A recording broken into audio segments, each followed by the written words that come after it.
students, I Nidhi welcomes you to Nidhi Ki Pathshala. Today we are going to study a very interesting chapter from class 9th. What is democracy? Why democracy? It is chapter 1 of civics, and let's start the chapter without wasting much time. So basically as the name suggests, what is democracy? तो हमें समझ आना चाहिए कि democracy क्या है, हम क्यों democracy पढ़ना चाहते हैं. फाइन, तो अगर हम देखें तो ये एक बहुत इम्पॉर्टेंट चैप्टर है बिकॉज इसी के ऊपर बेस्ड हमारे आगे फर्दर चैप्टर्स हैं जो हमने स्टडी करने हैं. फाइन, तो हमें पता है 6th ऑनवर्ड्स ही हम पढ़ना शुरू कर देते हैं कि डेमोक्रेसी क्या होती है, हमें डेमोक्रेसी से क्या समझ आता है, हमें पता चलता है कि डेमोक्रेसी क्यों इम्पॉर्टेंट है कंट्रीज़ में. फाइन, सो बेसिकली अगर मेरे से कोई सिंपल पूछे कि निधि मैम डेमोक्रेसी क्या होती है, तो मैं हमेशा अपनी क्लास में बोलती हूँ कि बेटा democracy is a form of government in which the rulers are elected by the people. तो जहाँ पे अगर हम देखते हैं डेमोक्रेसी है वो एक ऐसा फॉर्म ऑफ गवर्नमेंट है जहाँ पे जो भी रूलर्स हैं, जो रिप्रेजेंटेटिव्स हैं, उनको कौन इलेक्ट करता है? हम जैसा आम आदमी, common man, common people. So let's start with the chapter.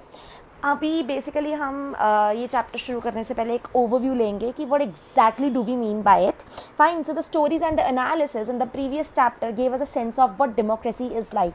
So basically initially क्या होता था पुराने चैप्टर्स में, जब हम ये पुराना कोर्स अगर लेके चलें तो एक चैप्टर था democracy in the contemporary world.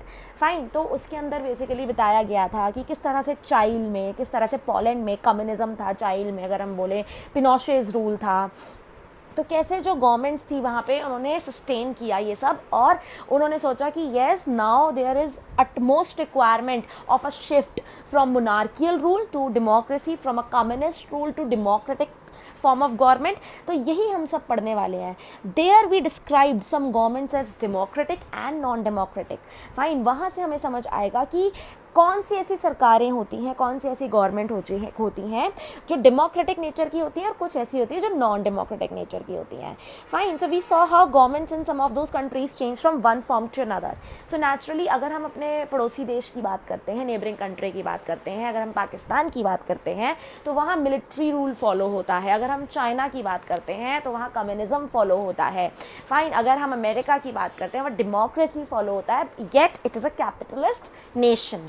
Fine, तो नेचुरली अगर हम देखें तो ये सारे कुछ ऐसे की क्रेडेंशियल्स हैं जिससे हम बता सकते हैं कि कौन सी कंट्री डेमोक्रेटिक है, कौन सी कंट्री नॉन डेमोक्रेटिक है. फाइन, तो बेसिकली हम अब इस चैप्टर में पढ़ेंगे कि what is democracy, what are its features. ये चैप्टर हमें हेल्प करेगा टू बिल्ड तो basically to build up a simple definition of democracy कि क्या exactly we understand by democracy, right. So of course जब हम ये चैप्टर पढ़ लेंगे so we will be able to distinguish democratic form of government from a non democratic form of government. Fine, अगर आप सोचो, आपने पढ़ा होगा कि नॉर्थ कोरिया का जो रूलर है किम जॉन, फाइन, वो डिक्टेटोरियल फॉर्म ऑफ गवर्नमेंट है वहाँ पे. मतलब वहाँ पे सिर्फ किम जॉन की ही सत्ता है, उसके हिसाब से ही सब कुछ चलता है. सो आज जबकि हम एक डेमोक्रेटिक कंट्री में रहे हैं, हम एक, अगर हम बोले हम एक ऐसे देश में रहे हैं जहाँ पे we have fundamental rights, right, हमें पता है कि what is wrong, what is right, and we are living as a free citizen. Fine, तो हम इमेजिन भी नहीं कर सकते कि अगर हम ऐसे देश में होते जैसे किम जॉन का देश है तो how would we have been survived. Fine, ऐसा सोचना भी बड़ा मुश्किल हो जाता है बिकॉज हम शुरुआत से एक डेमोक्रेटिक फॉर्म ऑफ गवर्नमेंट को हमने देखा है. सो नेचुरली जब हम ये चैप्टर पढ़ लेंगे, so towards the end of the chapter we step beyond the minimal objective and introduce a broader idea of democracy. तो जब हम इस चैप्टर को पढ़ेंगे तो हमें एक्चुअल में we will be able to summarise कि क्या बेसिकली एक ब्रॉड आइडिया होता है डेमोक्रेसी का. कैसे हम पीछे चैप्टर्स में, जो हमने पिछले चैप्टर्स में पढ़ा, हमने 6th 7th 8th ऑनवर्ड्स पढ़ा कि जो डेमोक्रेसी है वो बहुत सारे it is the most prevalent form of government in the world today. आज की डेट में बेस्ट फॉर्म ऑफ गवर्नमेंट अगर हम कहें तो डेमोक्रेसी को कहा जाता है वो, और एक्सपैंड भी हो रही है. फाइन, बहुत सारे रीजन्स में, बहुत सारी गवर्नमेंट्स में अगर हम देखें तो वो ये कोशिश कर रहे हैं कंट्रीज अब कि वो उनकी सरकारें भी क्या फॉलो करें, जहाँ पे नॉन डेमोक्रेटिक है कि वो डेमोक्रेसी को फॉलो करें. फाइन, तो इसीलिए अगर हम देखें तो हमने जो पहले भी पढ़ा वो बताया गया कि किस तरह से जो गवर्नमेंट्स थी उनको हमने डेमोक्रेटिक और नॉन डेमोक्रेटिक घोषित किया गया. मैंने चाइल्ड की बात की पहले और आफ्टर, अगर हम देखें before and after Pinochet's rule. Fine, अगर हम पोलैंड की बात करें तो वहाँ पे after the fall of communist rule what exactly happened. ठीक है, तो ये सब अगर हम देखें तो हमें पता चलेगा कि there was a incredible shift from democracy to non-democratic form of government. So अगर हम बात करेंगे कि why we define democracy, तो अगर हम देखें कि democracy क्यों important होती है, तो naturally democracy की एक अलग essence है, एक बहुत importance है, जो हम आगे आने वाले चैप्टर में पढ़ने वाले हैं. So simple definition, let us get back to our discussion on similarities and differences among governments that are called democracies. अगर हम पढ़ें basically कि exactly what do we mean by democracy, तो मैंने अपना पार्ट 1 में शुरू कराया आपको, तो मैंने बताया ही था कि हमें डेमोक्रेसी से हमें ये समझ आता है कि एक ऐसी फॉर्म ऑफ गवर्नमेंट है जिसमें जो रूलर्स हैं दे इलेक्ट देयर रिप्रेजेंटेटिव्स, फाइन, और जो रूलर्स जो रिप्रेजेंटेटिव्स हम इलेक्ट करते हैं, हम चूज करते हैं, हम कॉमन इंसान हैं, हम कॉमन मैन हैं जो चूज कर रहे हैं, फाइन. तो इसीलिए democracy is a form of government in which the rulers are elected by the people again and again. Just mug it up कि, और समझो भी साथ में कि जो हमारी गवर्नमेंट है, it is a form of government, वो एक ऐसी गवर्नमेंट है जिसमें जो हमारे रूलर्स हैं इनको हम लोग सिलेक्ट करते हैं, fine. This is a useful starting point. अगर हम शुरुआत की बात करें तो ये बहुत ज़रूरी शुरुआती किस्से होते हैं. This definition allows us to separate democracy from forms of government that are clearly not democratic. अगर मैं एक छोटा सा एग्जाम्पल दूँ, मैं हमेशा what I feel है कि बुकिश नॉलेज इम्पार्ट करने से ज़्यादा ज़रूरी होता है कि हम कुछ अपने आसपास जो हो रहा है उसको भी अपने बच्चों के साथ शेयर करें, ठीक है, जिनसे उनका हराइजन्स बढ़ें, फाइन. सिर्फ रोट लर्निंग, सिर्फ बुकिश नॉलेज ही मैंडेट नहीं होनी चाहिए.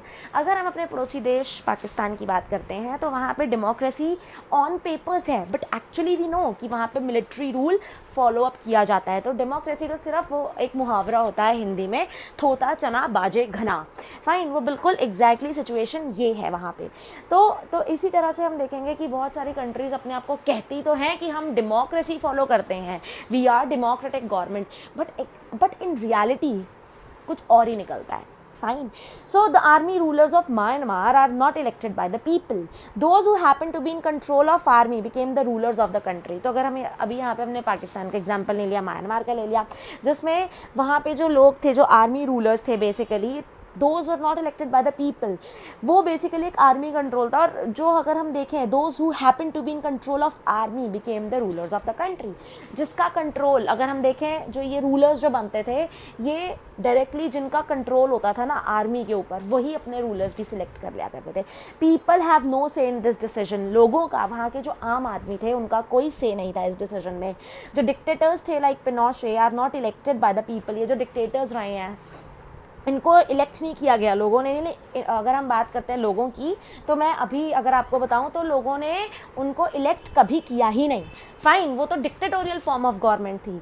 सो this also applies to monarchies. और सिमिलर अगर हम देखें तो मोनार्कियल रूल भी होता है, फाइन. अगर हम बोले हेरिडिटरी रूल, फाइन, राजा का बेटा राजा बनेगा, इस तरह से. तो अगर हम देखें तो वो एक मतलब प्रीडिसेसर से आता हुआ सक्सेसर तक जाता है, fine. So this also applies to monarchies. तो ये मोनार्कियल सिस्टम कहाँ था? नेपाल में. The kings of Nepal and Saudi Arabia rule not because the people have chosen them. अगर हम बात करें कि पहले नेपाल में भी, अब तो खैर डेमोक्रेसी है, बट पहले अगर हम नेपाल की बात करें तो वहाँ भी किंगशिप थी. अगर सऊदी अरेबिया की बात करें तो वहाँ भी किंगशिप है, फाइन. तो हमें ये नहीं सोचना चाहिए कि वहाँ के लोगों ने ये सब चूज किया है. ये सब इसलिए हो रहा है because they were born into the royal family, because वो रॉयल फैमिली में पैदा हुए, fine. So the simple definition is not adequate. It reminds us that democracy is people's rule. तो सिर्फ एक सिंपल डेफिनेशन से काम नहीं चलेगा, हमें समझ नहीं आएगा कि डेमोक्रेसी बेसिकली पीपल्स रूल है, fine. But if we use this definition in an unthinking manner, अगर हम इसको एक अनथिंकिंग मैनर में सोचें, तो we would end up calling almost every government that holds an election democracy. तो अगर हम देखें, क्या ये कहना सही है कि मिलिट्री रूल डेमोक्रेटिक है? क्या ये कहना सही है कि मोनार्कियल रूल एक डेमोक्रेटिक फॉर्म ऑफ गवर्नमेंट है? No, not at all. This will be very misleading. So हम आने वाले चैप्टर्स में पढ़ेंगे और अभी भी पढ़ेंगे कि किस तरह से जो गवर्नमेंट है कंटेम्प्रेरी वर्ल्ड में, यानी कि कंटेम्प्रेरी मतलब आज की स्थिति में, आज के वर्ल्ड में, अगर कोई भी गवर्नमेंट अपने आप को डेमोक्रेटिक कहलाना चाहती है, वो कहती है कि वी आर डेमोक्रेटिक, तो बहुत सारी चीज़ें हैं जो उन्हें फुलफिल करनी पड़ेंगी, फाइन. हम इस तरह से सिर्फ सिंपली नहीं कह सकते कि हाँ जी ये गवर्नमेंट डेमोक्रेटिक है और ये नॉन डेमोक्रेटिक है, फाइन. सो पार्ट 1 में आज हमने एक ओवरव्यू लिया, हमने पढ़ा कि एक सिंपल डेफिनेशन ऑफ डेमोक्रेसी क्या है, और अगर अब जो हमारा जो पार्ट 2 आएगा उसमें बेटा हम पढ़ेंगे कि किस तरह से फीचर्स ऑफ डेमोक्रेसी जो है वो इंपॉर्टेंस रखते हैं, किस तरह से जो मेजर डिसीजन लिए गए थे बाय इलेक्टेड लीडर्स उनका क्या इम्पैक्ट रहा कंट्रीज के ऊपर, free and fair electoral competition क्या होता है, 1 पर्सन 1 वोट 1 वैल्यू की क्या इंपॉर्टेंस होती है, और हम पढ़ेंगे कि क्या मेरिट्स हैं क्या डीमेरिट्स हैं. Fine, so till then please subscribe my channel. Thank you so much. God bless you all.